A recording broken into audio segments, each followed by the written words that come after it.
welcome to another companion piece for the Ashland's Field of Dreams documentary.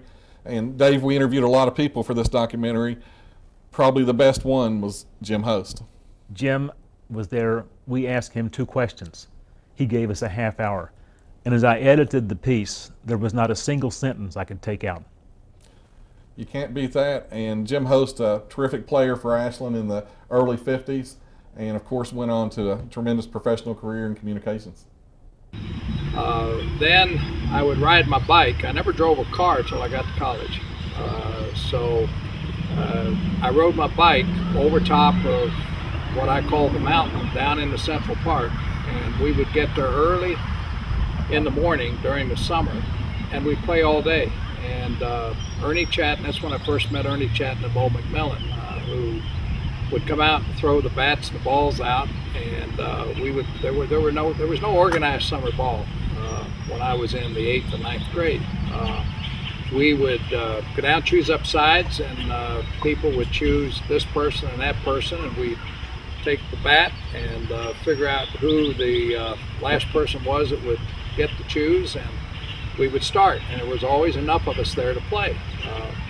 That's where I first had my exposure with African Americans. There was we did not choose who we played with, just anybody that showed up got to play. And if we had any money, we'd, during the time out during the day, we'd go over to that corner store that was right across from Central Park. We'd have RCs and bologna sandwiches and moon pies and buying the sausages, and that's what we play all day. And I get on my bike and go back up over the mountain, back to the house I lived in on Elm Street. I can remember very vividly fights, everything else that you would be exposed to in those years. So we didn't have any umpires. We just played, and I think today's kids miss a lot of that because they're in such a structure and such organized. We learned to play literally every position. I didn't pitch every day. I wanted to pitch every day. So that's where I first started my real baseball. I was such an absolute nut on loving the game that I collected every baseball card in those years. I clipped every single baseball picture out of the newspaper. I collected everything in sight that had to do with baseball. I would go to bed at night with the radio underneath my blanket listening to Wade Hoyt do the Cincinnati Reds, and I can remember it like it was yesterday, my experience. That's where I also developed, in addition, I always had a love of the game, my love for broadcasting, because I would begin to mimic what Wade Hoyt said and what others said, and I can remember him describing Art Fowler's mound delivery, and I can remember all of Jim Greengrass, all of those players. I can remember my dad taking me on the train to go to Crossley Field, and we'd get out at Crossley Field and walk across from Union Station to see the Reds play on Sunday with a doubleheader. I can remember the Dodgers with Jackie Robinson coming there to play, and what an experience that was to see. So I've always had a love affair with the game. The game's meant so much to me all my life. The exposure, the feeling, the camaraderie that was developed with those kids playing in Central Park in that early time, before there really was any kind of organized baseball in leagues, is something that indelled something in me that always remained. I'm sitting here with goosebumps. That's beautiful. Good stuff, yeah. Beautiful. I really think the kids today miss a great deal without having what I had when I was a young person, which was the ability of being able to play whenever I wanted to play, which was all the time. And I think the kids today, to a great degree, are forced to play by their parents because that's the social thing to do, as opposed to the kids really want to do that. Kids today, all I want to do is play baseball. I had no desire to play football, basketball, or anything else. I wanted to play baseball. I learned everything about the game. There wasn't anything that I didn't understand about the game when I was a kid. So I started pitching in an organized manner when I was in the 9th grade. Played junior legion ball then in the summer, and began to form the structure of which became my life. And I can remember like it was yesterday when I was in my sophomore year in high school playing on an organized team during the summer. We had some really great summer teams.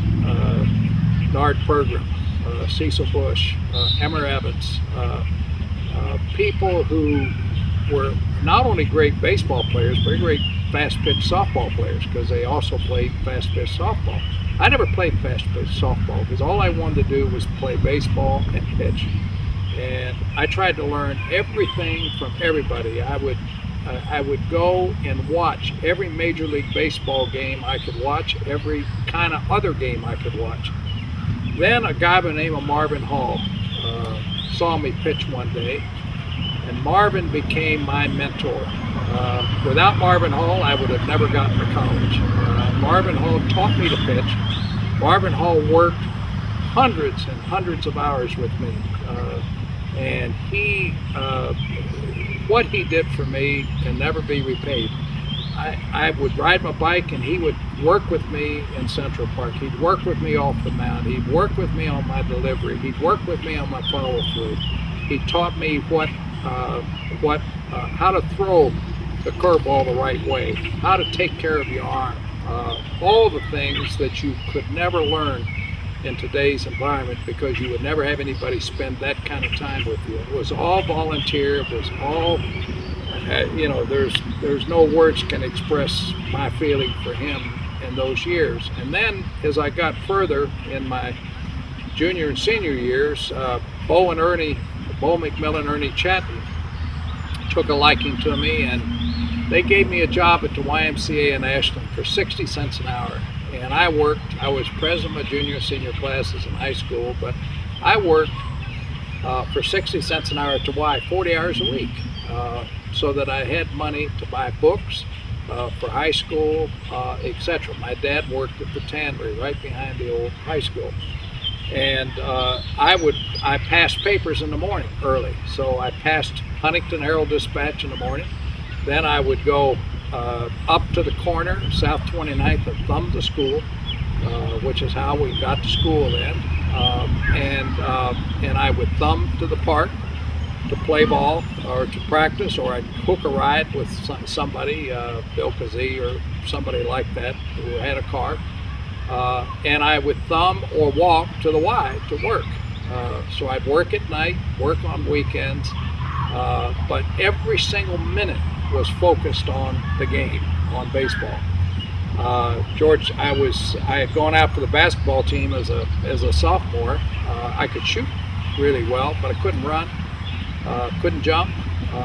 And George Conley felt that there was no way that I should ever play basketball because he thought I would be too good at baseball. And he was my baseball coach in my sophomore and junior years, and he was immensely responsible for some of the later success I had because he taught me toughness.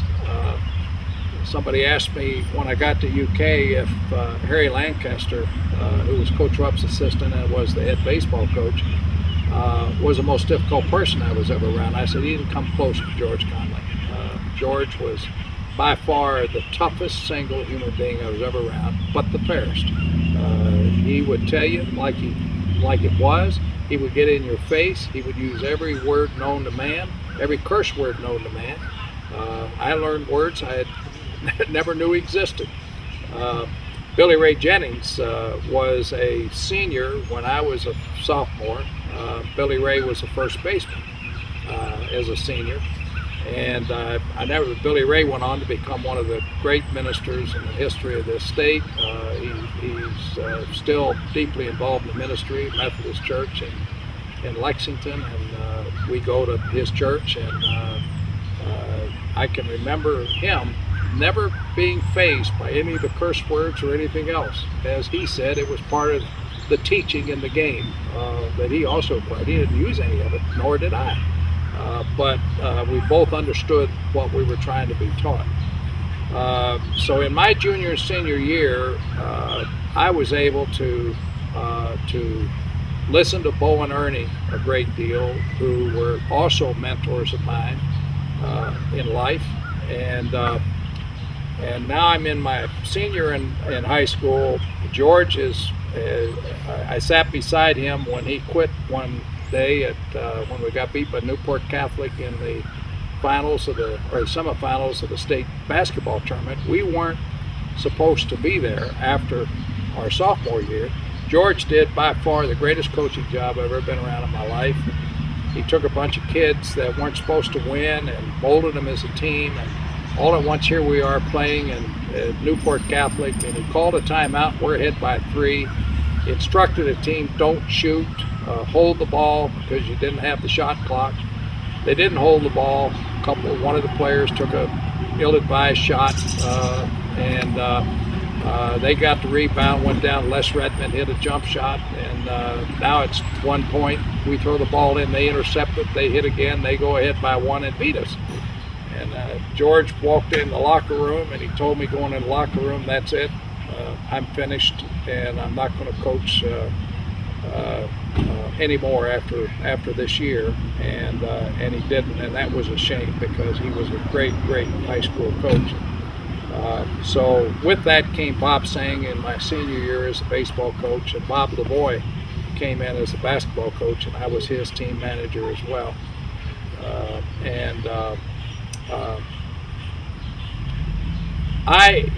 I was the manager for Paul McBrayer, who coached the Kentucky All-Stars that year, and I became his team manager.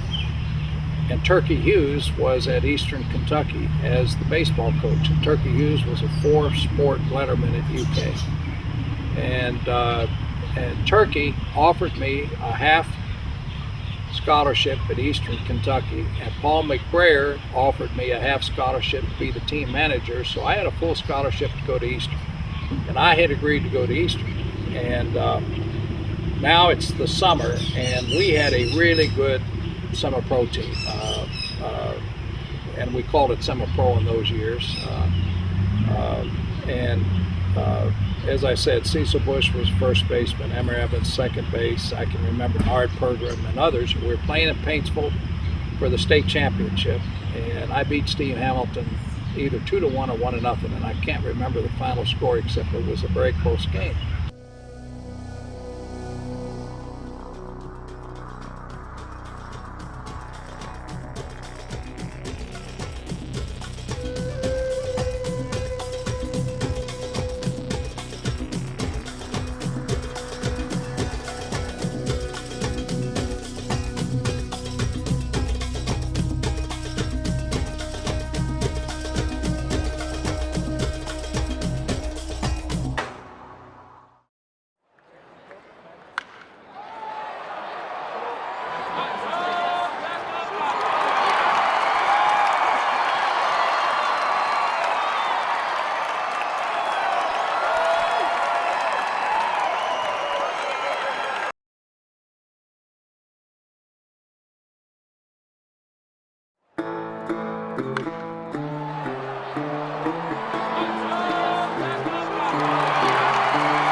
This was a summer pro team that played other teams in the area. We went to Portsmouth and played Deemer's Market, which was really good those years. We went to Huntington, and so we were a traveling team. And this is when I was a high school senior, then going to college the next year. And I didn't know that Harry Lancaster, who was then the baseball coach, was at the game.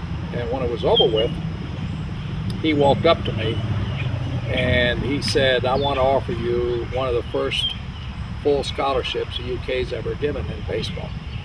Well, anybody growing up in Kentucky, any kid growing up in Kentucky who's listened to Claude Sullivan and Bill Sutterfield and George Walsh, and all Kaywood Ledford, all the great broadcasters.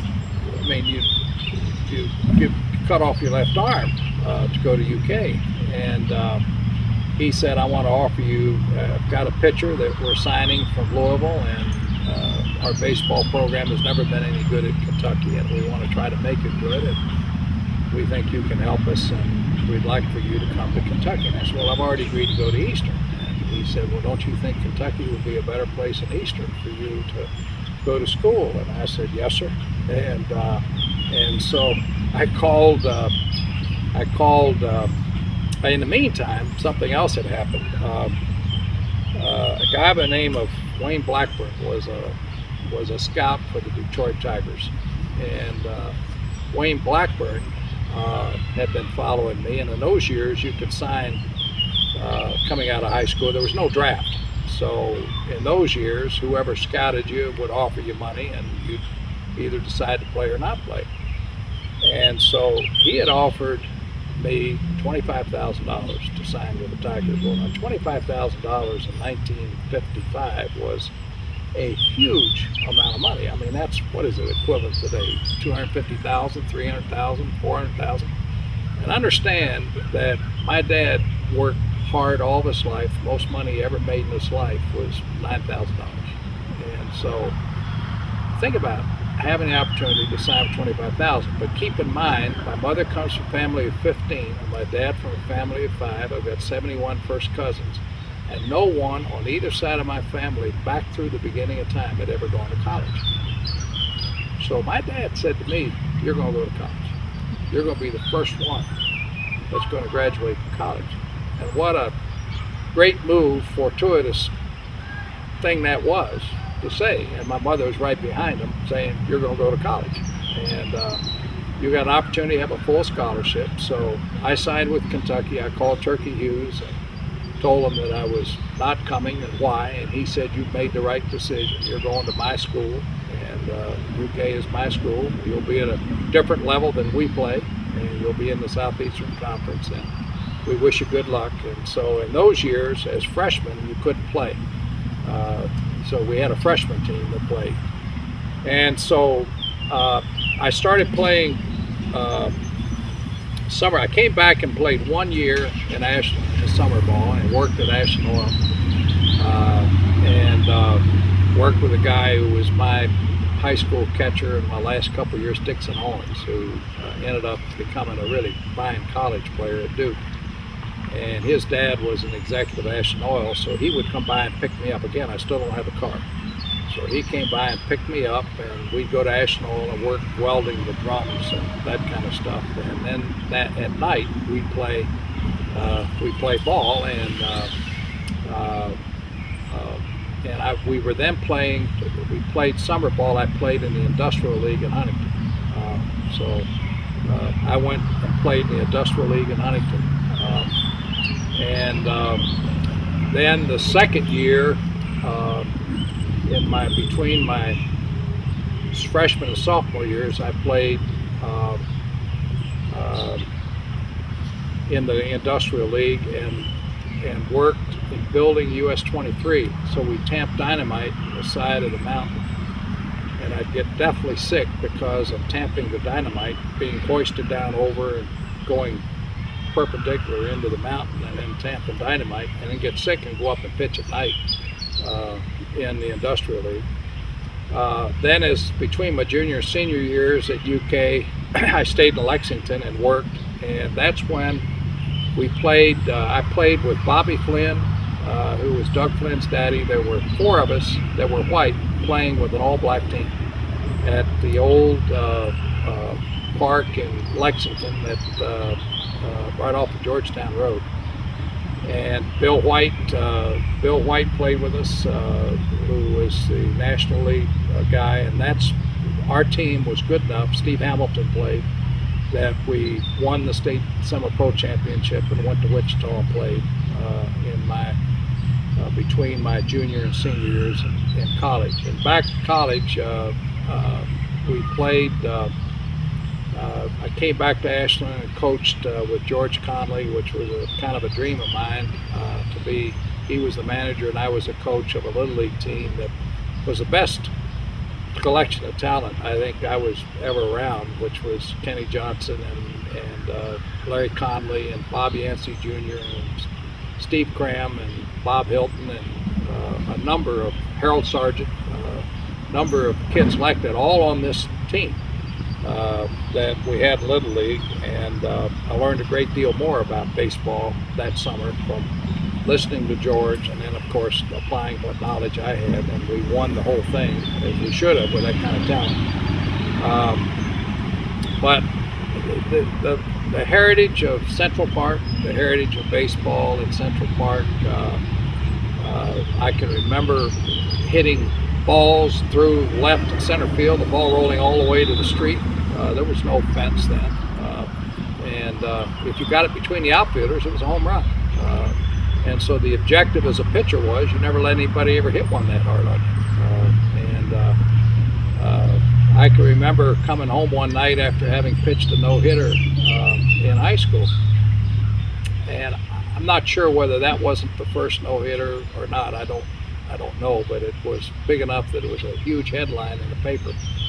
And I never told my parents anything that I ever played, because Dad worked hard at the tannery and they had one car and he drove it to work, so they didn't come to the games to a great degree. And so they read about it in the paper, and Dad said, I didn't know you pitched no-hitter. And I said, well, it's no big thing, that's what I'm supposed to do. I'm supposed to get them out, and I did. So I always try to function where I never thought I was any better than anybody else. The team was what was more important to me. The fact that we won was more important to me. Urging your teammates on was more important to me than whatever I accomplished as a person. I found out later on that the reason I got Larry Lancaster was there that day in Paintsville to scout me in a game that I won against Steve Hamilton, who was playing for West Liberty, was who he was playing for, was because Ernie Chatton had called him to say, you've got to see this kid pitch, and if you see him pitch, and if you've got a scholarship, he will do better for you than anybody you could ever sign. And I never knew that. That's the reason why Harry was there that day. And talk about the impact that people had on my life. Marvin Hall, Ernie Chatton, Bo McMillan, people like that who served unselfishly to help young people, which is also why to this day I've never forgotten that lesson of life in Central Park about continuing to give back to help young people, especially as it relates to the game. You're talking about something that's very emotional to me. It's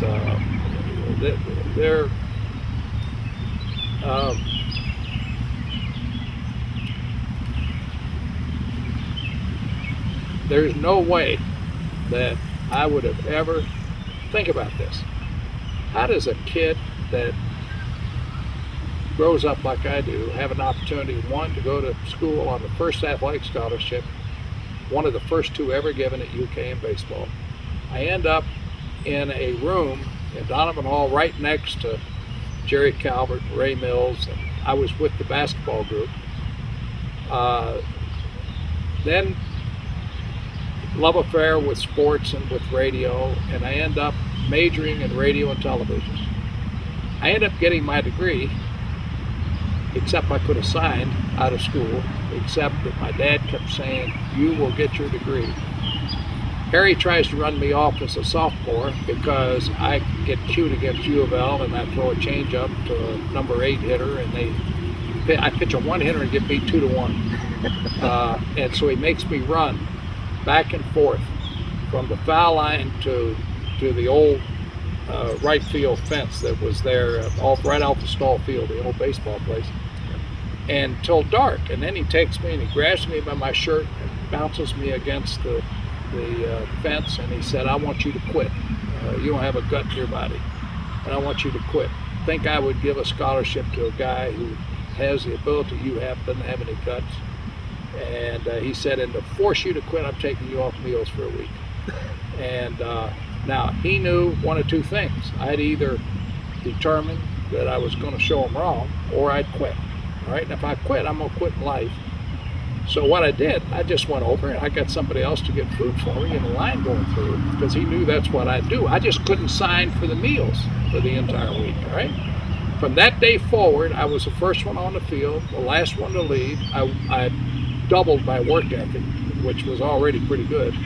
I doubled it, and from that day forward, he never said another word for me. He knew he could bring me out of the bullpen. If I had started the day before, I'd get somebody out if I had to get them out. And when all this is finished and I'm out of school, and I then signed with the White Sox, and I'm pitching against Mac Jones and people who end up in the major leagues. I started at Holdridge in Nebraska State League, and I went to Lincoln in the 3-hour league in the same year, and the next year I would have started in spring training with the White Sox, and this was 59 when they won the pennant, and I would have ended up with them in 60 in spring training. Not sure I would have made the team, but I was going to Charleston in the Saudi League for sure the next year, which was like AAA now or AA now. And I blew my arm out. I had 16 or 17 strikeouts in Cedar Rapids, and threw the ball up in the screen and leading 2-1, and had totally blown this, what they called deltoid strap then, but they didn't have the Tommy John surgery, didn't have all that other stuff, so they sent me Johns Hopkins full of cortisone, and came back. I came back afterwards, and I couldn't lift my arm, and to this day I can't get my arm over the throw today. Now, if I don't go to college and I get that degree, if I don't have the ability of having a background, having already done play-by-play, which I did in college, if I don't have that history of Central Park baseball, if I don't have that history of the passion for the game, what other city, what other place in Kentucky was there that kind of atmosphere for what we did as kids by going there and having those pickup games and playing all the time? I mean, we played 6 days a week, 5 days a week, and think about that. Think about the interest that Marvin Hall took in me. Think about the interest that Ernie Chatton and Bo McMillan took in me to allow me to go to college, to get a college degree, then to build a national reputable company, simply because my dad said, you're going to go to college. And I couldn't have gone to college if I didn't have what happened in Central Park. Dave, of all the interviews we did, Jim Host just was he was the one with the most. I think he had so much to offer, and everything he said was so heartfelt. It really was. And you know, as a kid, I knew Jim Host's name in the sports pages and the headlines. I had never met Jim Host. To sit there at his feet, metaphorically, and listen to him tell his story, I was captivated. I was mesmerized by what he had to say. Jim Host is an example of someone who made it from CP1.